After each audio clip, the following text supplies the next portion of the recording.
keenam yaitu hak eksekutif. Di sini hak eksekutif biaya survei, riset, pemetaan, eksplorasi, perjanjian, dan biaya lainnya. Selanjutnya yaitu cara penilaian aktiva tidak berwujud. Cara penilaian aktiva yang tidak berwujud yang pertama yaitu penilaian hak paten. Di sini penilaian hak paten dinilai melalui dua aspek yaitu biaya awal dan amortisasi. Yang kedua yaitu penilaian hak cipta. Penilaian hak cipta ini dinilai melalui dua aspek sama seperti hak paten tadi yaitu biaya awal dan amortisasinya. Yang ketiga yaitu penilaian hak dagang. Yang terakhir yaitu penilaian goodwill. Penilaian goodwill ini dihitung melalui transaksi pembelian dari perusahaan lain. Selanjutnya yaitu hutang lancar. Hutang lancar sendiri yang artinya yaitu kewajiban yang likuidasinya diperkirakan secara layak memerlukan penggunaan sumber daya yang diklasifikasikan sebagai aktiva lancar. Selanjutnya jenis-jenis hutang lancar. Yang pertama hutang usaha, yang kedua wesel bayar, yang ketiga hutang jangka panjang yang jatuh tempo, yang keempat hutang dividen, yang kelima deposito yang dikembalikan, yang keenam kewajiban kepada karyawan, yang ketujuh pendapatan diterima di muka, dan yang terakhir yaitu hutang pajak penjualan atau pendapatan.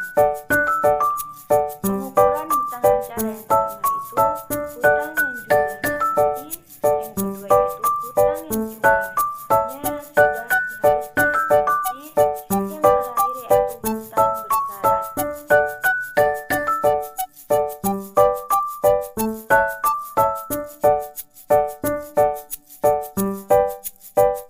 Itu pengukuran hutang lancar, penjelasannya yaitu tujuan pengukuran hutang lancar maupun tidak lancar dapat diklasifikasikan menjadi tiga jenis, yaitu yang pertama hutang yang jumlahnya sudah pasti.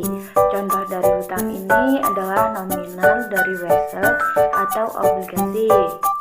Yang kedua, hutang yang jumlahnya diestimasi. Hutang ini terjadi namun jumlahnya belum diketahui secara pasti.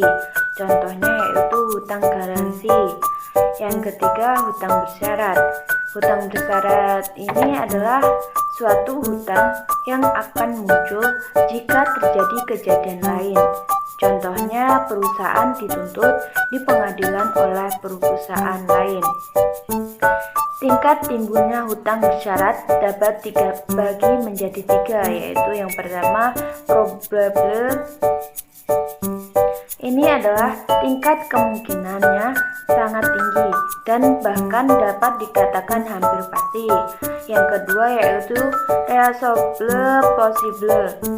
Ini adalah kemungkinan terjadi 50% atau dapat pula tidak. Yang ketiga yaitu remote. Di sini adalah kemungkinan terjadinya kecil sehingga tidak perlu dicatat dan dilaporkan kewajiban untuk jaminan pembayaran hutang.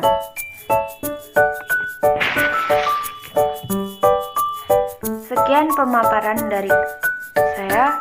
Kurang dan lebihnya saya mohon maaf, dan kepada Allah saya mohon maghfirahnya.